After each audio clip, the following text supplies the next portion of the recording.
Shalom, saudara yang dikasih. Banyak di antara kita yang merasa tidak layak untuk datang kepada Tuhan. Sebetulnya kalau mau jujur, saudara, tidak ada seorang pun di antara kita yang layak untuk datang kepada Tuhan. Karena kita semua dulu adalah orang-orang berdosa yang hanya layak untuk dibuang ke api neraka. Tapi karena begitu besar kasih Allah akan kita, sehingga dosa kita diampuni, kita diangkat jadi anak Allah, pewaris kerajaan surga.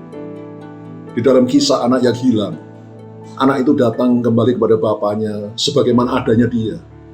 Dengan tubuh yang kotor, dengan pakaian yang kotor, dia kembali ke rumah bapak. Dan bapak menerima dia dengan sukacita. Saudara, demikian juga kita. Bagaimanapun keadaan kita saat ini, betapapun kita tidak layak bagi Tuhan, datang kepada Dia, mohon pengampunannya. Saudara, Bapa pasti menerima kita.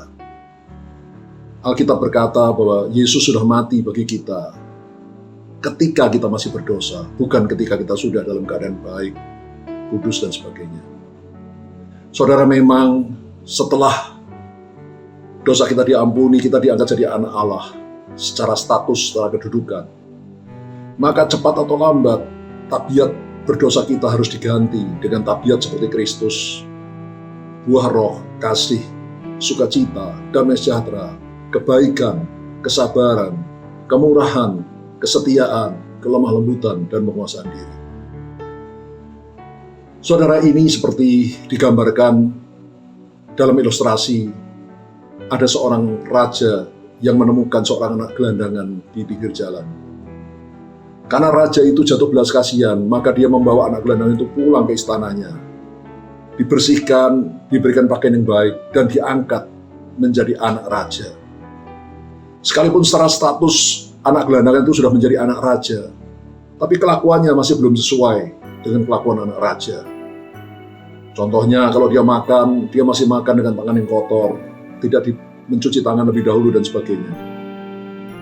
Tapi sambil dia menjadi anak raja, maka raja mendidik dia untuk makin lama kelakuannya menjadi makin sesuai dengan kelakuan seorang anak raja.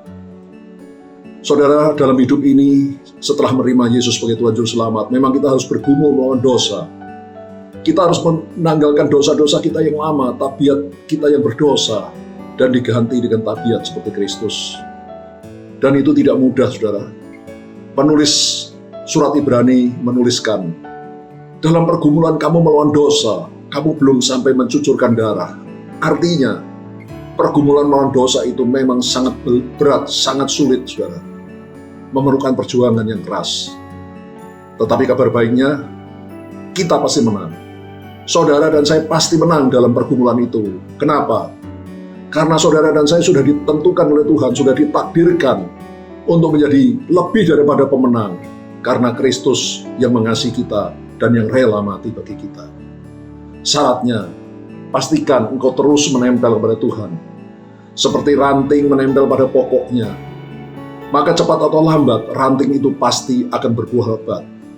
Cepat atau lambat, tabiat kita yang berdosa akan diganti dengan tabiat seperti Kristus. Dan hidup kita memuliakan Tuhan. Tuhan Yesus memberkati kita semua. Haleluya. Amin.